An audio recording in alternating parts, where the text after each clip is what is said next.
Hello friends, welcome to Civil Exam Guru. Civil Exam Guru YouTube channel में दोस्तों आप लोगों का हार्दिक स्वागत है। मैं प्रशांत दोस्तों अब की बार यूपीपीएससी एई पार वीडियो लेक्चर सीरीज में आप लोगों का हार्दिक स्वागत करता हूं। और एक बार फिर से हम लोग फ्लूइड मैकेनिक्स सब्जेक्ट को आगे बढ़ाने के लिए आ चुके हैं। हम लोगों ने दोस्तों टारगेट किया हुआ है 1000 प्रश्नों का महाकुंभ, जो यूपीपीएससी एई एग्ज़ाम के लिए आपको बहुत ही बेनिफिट होने वाला है। दोस्तों यदि आपने अभी तक मेरे इस YouTube चैनल को सब्सक्राइब नहीं किया हुआ है तो जल्दी से सब्सक्राइब कर दीजिए, जिसका नाम है सिविल एग्ज़ाम गुरु, जिसमें आपको काफ़ी सारे क्वेश्चंस मिलेंगे जो प्रीवियस ईयर एसएससी जेई की एनालिसिस हम लोग कर रहे हैं। प्रीवियस ईयर इंजीनियरिंग सर्विस के क्वेश्चंस हम लोगों ने डिस्कशन किया हुआ है, और भी बहुत सारे सिविल इंजीनियरिंग एग्ज़ाम के रिलेटेड आपको जानकारी मिलती रहेगी। तो दोस्तों कैसे आपको अपनी तैयारी करनी है, कैसे किसी भी एग्ज़ाम को क्रैक करना है, उन सभी एग्ज़ाम के बारे में यदि आपको जानकारी चाहिए तो आप मेरे इस YouTube चैनल को सब्सक्राइब कर सकते हो। तो आइए फ्लूइड मैकेनिक्स सब्जेक्ट में आज के इस वीडियो को आगे बढ़ाते हैं, और इसमें कौन से क्वेश्चंस, कौन से लेसन को डिस्कशन करना है वो आज के इस वीडियो में दोस्तों मैं आप लोगों को चैप्टर नंबर 5 पढ़ाने वाला हूं, और इसके अंदर हमारा चैप्टर का नाम है हाइड्रोलिक मशीनरी। हाइड्रोलिक मशीनरीज में दोस्तों जितने भी क्वेश्चन आए हुए हैं, जो एसएससी जेई में क्वेश्चंस पूछे गए हैं, उन सभी क्वेश्चंस का आज हम लोग इस वीडियो में डिस्कशन करने वाले हैं। तो दोस्तों बने रहिए मेरे साथ और पूरे वीडियो को। The specific speed of the pump has a dimension of. Pump की जो स्पेसिफिक स्पीड होती है उसका डायमेंशन एनालिसिस क्या होता है, डायमेंशन फार्मूला क्या होता है। तो दोस्तों पंप की जो स्पेसिफिक स्पीड होती है उसका डायमेंशन फार्मूला जो है वो L⁴ T⁻⁻3/4 3/2 सॉरी। तो ये इसका ऑप्शन ए जो है वो बिल्कुल सही हो जाएगा, ये होगा इसका स्पेसिफिक स्पीड ऑफ पंप।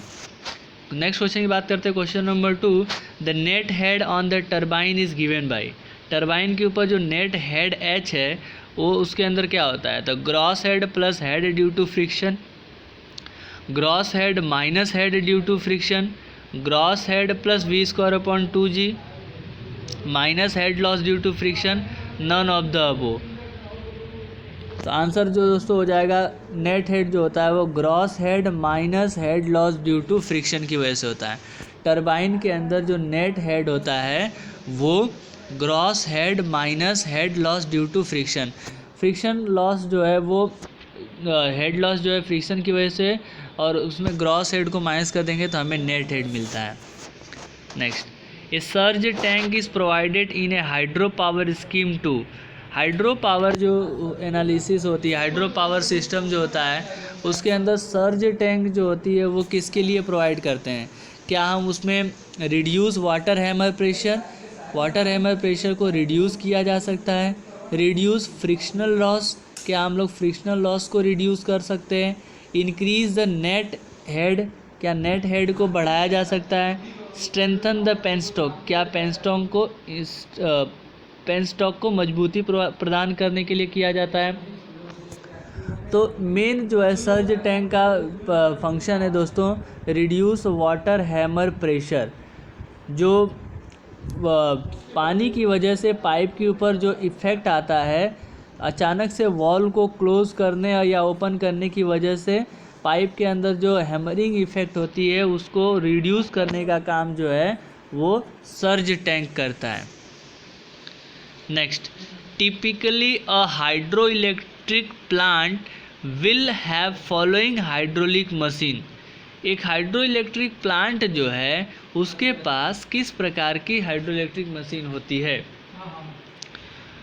तो इसमें क्या हाइड्रोलिक टरबाइन हो सकता है, क्या हाइड्रोलिक पंप हो सकता है, क्या इलेक्ट्रिक मोटर हो सकता है, या नन ऑफ दिस होता है।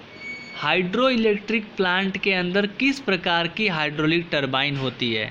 इलेक्ट्रिक प्लांट के अंदर दोस्तों हाइड्रोलिक टरबाइन होता है। क्या होता है, hydraulic turbine. Next, for producing electricity following combination of the machine will be require. यदि हमें इलेक्ट्रिसिटी प्रोड्यूस करवाना है तो किस मशीन का कॉम्बिनेशन हमें चाहिए। Electric motor plus pump, hydraulic turbine plus generator, hydraulic turbine plus electric motor, generator plus pump, क्या ज़रूरत पड़ सकता है दोस्तों? हाइड्रोलिक टरबाइन और जनरेटर की ज़रूरत पड़ती है यदि हमें इलेक्ट्रिसिटी प्रोड्यूस करना है तो। नेक्स्ट, फ्रांसिस टरबाइन दोस्तों क्या है? फ्रांसिस टरबाइन जो है वो एक रिएक्शन टरबाइन है, क्या वो इम्पल्स टरबाइन है, ये tangential flow impulse turbine with axial flow turbine है, या फिर एन एक्सियल फ्लो टरबाइन है? फ्रांसिस टरबाइन दोस्तों एक इम्पल्स टरबाइन है, आपको याद रखना है। फ्रांसिस टरबाइन जो है वो क्या है? एक इम्पल्स टरबाइन है। The specific speed of a pump is defined as a speed of the unit of such a size that it discharge.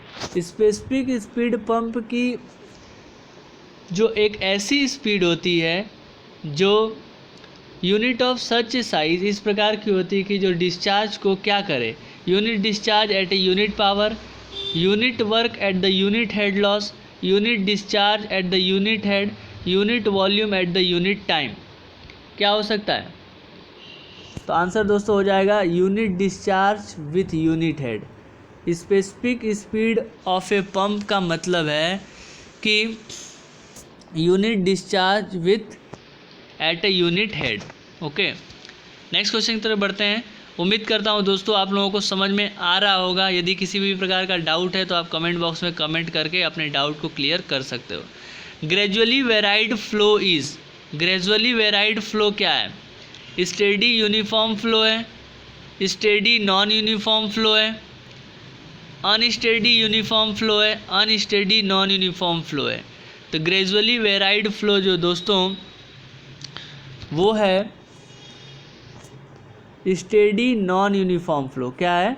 Steady non uniform flow है। ग्रेजुअली वेराइड फ्लो जो है वो स्टेडी नॉन यूनिफॉर्म फ्लो है।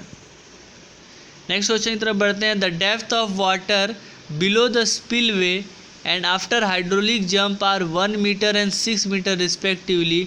The head losses, hydraulic jump हमें y1 y2 दिया है, head loss का हमारे पास फॉर्मूला आता है, उस फॉर्मूला का हम उपयोग करेंगे। तो उसके बाद हम कैलकुलेशन करेंगे तो हमें आंसर इन तीनों में से कुछ भी नहीं मिल रहा है, तो ऑप्शन डी करेक्ट हो जाएगा, none of this. Next, in the selection of the turbine by the specific speed or the head, which one of the following statement is not correct? इसमें से कौन सा स्टेटमेंट जो है वो सही नहीं है? यदि हम in the selection of the turbine by specific speed, turbine की स्पेसिफिक स्पीड या फिर हेड के लिए हम लोग मतलब मान लीजिए किसी भी टरबाइन का सिलेक्शन कर रहे हैं, तो इसमें से कौन सा स्टेटमेंट करेक्ट नहीं है? For specific speed 10 to 35 Kaplan turbine, for specific speed 60 to 300 Francis turbine, for head 50 to 150 Francis turbine, for head above 300 Pelton wheel। क्या हो सकता है दोस्तों? आंसर ए जो है वो गलत नॉट करेक्ट स्टेटमेंट है कि स्पेसिफिक स्पीड 10 से 35 हो तो कैप्लन टरबाइन उपयोग में लिया जाता है। बाकी ये तीनों स्टेटमेंट जो है दोस्तों सही हो जाएगा कि हेड यदि 300 से ज़्यादा है तो पेल्टन व्हील यूज़ करेंगे, हेड यदि 50 से 150 है तो फ्रांसिस यूज़ करेंगे, स्पेसिफिक स्पीड 60 से 300 है तो फ्रांसिस यूज़ कर सकते हैं। Next, maximum number of the jet generally employ in a impulse turbine without jet interference is. Maximum number of jets कितने ज़्यादा कितने नंबर ऑफ जेट का उपयोग किया जाता है इम्पल्स टरबाइन के लिए? तो दोस्तों इम्पल्स टरबाइन के लिए जो है ज़्यादा से ज़्यादा 4 जेट का उपयोग किया जाता है। ऑप्शन बी सही हो जाएगा। In a Kaplan turbine runner the number of the blade is generally, Kaplan turbine runner के लिए जो ब्लेड जो हम लोग यूज़ करते हैं वो कितने होते हैं? कितने नंबर ऑफ ब्लेड्स की ज़रूरत पड़ती है? तो नंबर ऑफ ब्लेड्स जो है वो 4 से 8 नंबर तक हम लोग उपयोग कर सकते हैं। नेक्स्ट क्वेश्चन की तरफ बढ़ते हैं। A Pelton wheel working under a constant head and discharge the maximum efficiency when the speed ratio is. कोई पेल्टन व्हील है और वो कांस्टेंट हेड एंड डिस्चार्ज पे काम कर रहा है, तो उसकी मैक्सिमम एफिशिएंसी जो है कितने स्पीड रेशियो पे होगी? तो दोस्तों उसकी मैक्सिमम इफिशियंसी जो है वो 0.46 स्पीड रेशियो के ऊपर उसकी इफिशियंसी जो है वो मैक्सिमम हो सकती है। Which one of the following statement is incorrect? इसमें से कौन सा स्टेटमेंट जो है सही नहीं है? The reaction turbine are use for low head and the high discharge. Reaction turbine जो है लो हेड और हाई डिस्चार्ज के लिए इस्तेमाल किया जाता है। The angle of the taper on the draft tube is less than 8। Francis turbine is an impulse turbine, none of this. क्या हो सकता है दोस्तों इसका आंसर? इसका आंसर दोस्तों ऑप्शन सी होगा, Francis turbine is an impulse turbine. ये स्टेटमेंट जो है वो गलत स्टेटमेंट है। नेक्स्ट क्वेश्चन की तरफ बढ़ते हैं। Question number 15, the specific speed of the turbine is speed of an imaginary turbine identical with the given turbine which. Specific speed of a turbine is a speed of an imaginary turbine. किसी भी turbine की specific speed जो है वो imaginary turbine के लिए identical होती है विद गिवन टर्बाइन विच। किस टर्बाइन के लिए? Deliver unit discharge under the unit load, कि जो टर्बाइन जिसमें यूनिट डिस्चार्ज होता है यूनिट लोड के under. Deliver unit discharge under the unit speed. Develop unit horse power under the unit head. Develop unit horse power under the unit speed. क्या हो सकता है दोस्तों? Answer of this question will be option C, develops unit horse power under the unit head. Next question तो बढ़ते हैं। In a centrifugal pump casing the flow of a water leaving the impeller is. Centrifugal pump casing के अंदर flow of water, जो पानी जो flow करता है वो इम्पेलर को लीव करता है किस वे में? रेडियल, सेंट्रीफ्यूगल, रेक्टिलिनियर या फ्री वोर्टेक्स? किस तरीके से वो पानी को फ्लो करवा सकता है सेंट्रीफ्यूगल पंप केसिंग? तो सेंट्रीफ्यूगल पंप केसिंग दोस्तों फ्री वोर्टेक्स के फॉर्म में पानी को फ्लो करवाता है। तो आपको याद रखना है ऑप्शन डी करेक्ट हो जाएगा, free vortex. Next, runway speed of a turbine is. किसी टर्बाइन की जो रनवे स्पीड है वो क्या होती है? The actual running speed at the design load, synchronous speed of the generator, the speed attend by the turbine under no load condition, the speed of the wheel when the governor fail. क्या हो सकता है? Answer जो है इसका option C सही होगा, the speed attend by turbine under no load condition. Runway speed जो है एक ऐसी स्पीड मिलती है टर्बाइन की जिसमें कोई भी उसको लोडिंग कंडीशन नहीं हो, मतलब ज़्यादा लोड नहीं लगना चाहिए। Identify the false statement from the following. Specific speed of the pump increase with. Pump की जो स्पेसिफिक स्पीड है वो कैसे बढ़ती है? Increase in the shaft speed, क्या हम शाफ्ट की स्पीड बढ़ाएंगे तो पंप की स्पीड बढ़ेगी। इंक्रीज इन द डिस्चार्ज, क्या डिस्चार्ज बढ़ाने से स्पीड बढ़ेगी। Decrease in the gravitational acceleration, क्या हम ग्रेविटेशनल एक्सीलरेशन कम करेंगे तो स्पीड बढ़ सकती है। इंक्रीज इन द हेड, क्या हेड को बढ़ाने से बढ़ेगी। Same things, answer will be option D, increase in head. जैसे जैसे हेड हम बढ़ाएंगे वैसे वैसे स्पेसिफिक स्पीड जो है वो क्या होगी? इंक्रीज होगी।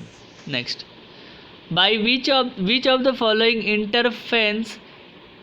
Inference is not drawn by studying performance curve of A centrifugal pump. इसमें से कौन सा जो है सेंट्रीफ्यूगल पंप के लिए एप्लीकेबल नहीं होगा? डिस्चार्ज इंक्रीज विथ स्पीड, क्या डिस्चार्ज स्पीड के साथ बढ़ाया जा सकता है। Discharge power increase with decrease with the speed, head increase with speed, manometric head decrease with the discharge. क्या हो सकता है? तो ऑप्शन जो है ए करेक्ट होगा, discharge increase with the speed. Next question is, centrifugal pump should be installed above the water level in the sump such that centrifugal pump should be install above the water level. जो हम लोग centrifugal pump install करते हैं पानी के अंदर, वो water level के ऊपर होना चाहिए in the sump such that its height is not more than 1.03 meter at the room temperature of the liquid. Its height is not allowed to exceed 6.7 meter. The negative pressure does not reach as low as a vapor pressure. None of these. क्या हो सकता है दोस्तों answer? Answer जो है वो option A सही हो जाएगा। Its height is not more than 1.03 meter at the room temperature of the liquid. Next, which one of the following is a correct for the impulse turbine. इसमें से कौन सा स्टेटमेंट इम्पल्स टर्बाइन के लिए सही है? Always operate in submerge condition, क्या वो हमेशा सबमर्ज कंडीशन में ऑपरेट होती है? Convert the pressure head into velocity with the help of the vanes, vanes की मदद से वो प्रेशर हेड को वेलोसिटी हेड में कन्वर्ट करती है। Operate by initial complete conversion to the kinetic energy, operate by initial complete conversion to the potential energy. Impulse turbine की बात कर रहे हैं तो इम्पल्स टर्बाइन के अंदर जो है operate with initial complete conversion to kinetic energy, वो किसके अंदर कन्वर्ट करता है? काइनेटिक एनर्जी के अंदर। Next, which of the following turbine is suitable to generate the power of 10,000 horse power working at the speed of 500 RPM under the head of 81 meter. Which of the following turbine is suitable to generate power of 10,000 HP? इसमें से कौन सा turbine जो है 10,000 horse power तक power generate कर पाता है working at the speed of 500 RPM, जब वो 500 RPM में है और 81 मीटर उसका हेड है? प्रोपेलर टर्बाइन होगा, फ्रांसिस टर्बाइन होगा, कैप्लन होगा या पेल्टन होगा? क्या हो सकता है? तो दोस्तों आंसर जो है वो पेल्टन व्हील टर्बाइन होता है। Next, head develop by centrifugal pump is 40 meter while operating at the speed of 750 RPM if the rated capacity is given as 50 cumec. ये रेटेड कैपेसिटी जो है वो 50 क्यूमेक दिया है। What is the specific speed of the centrifugal pump?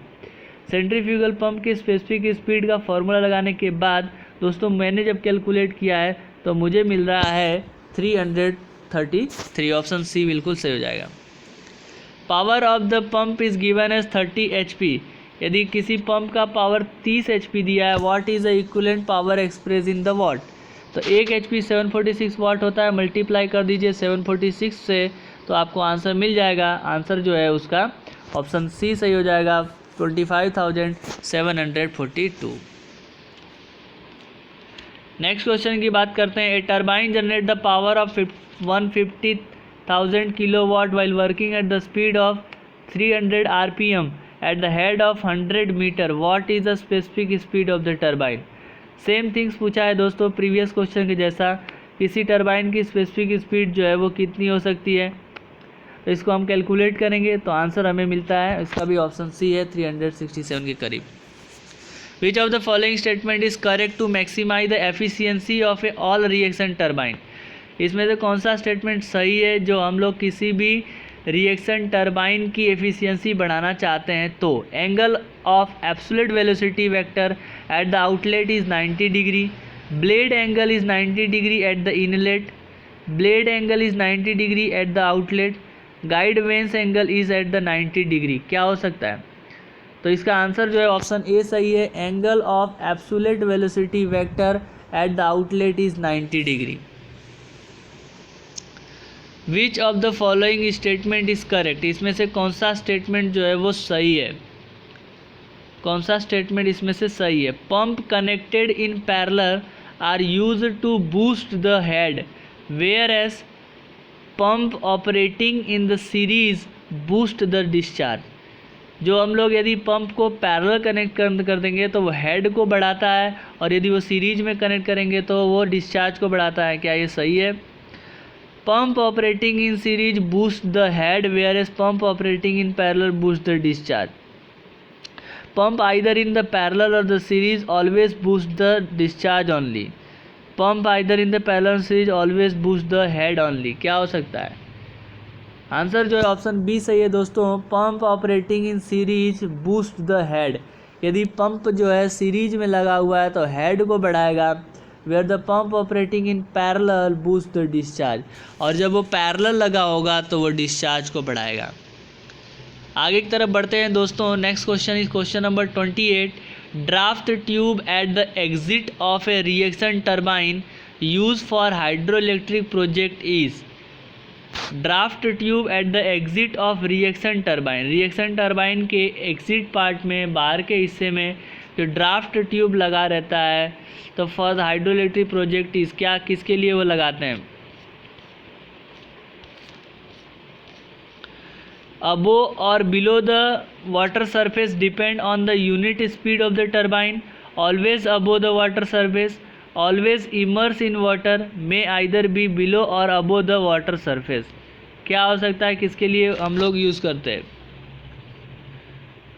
Answer दोस्तों option C है, always immerse in the water, हमेशा पानी के अंदर जो है हम लोग यूज बनाते हैं।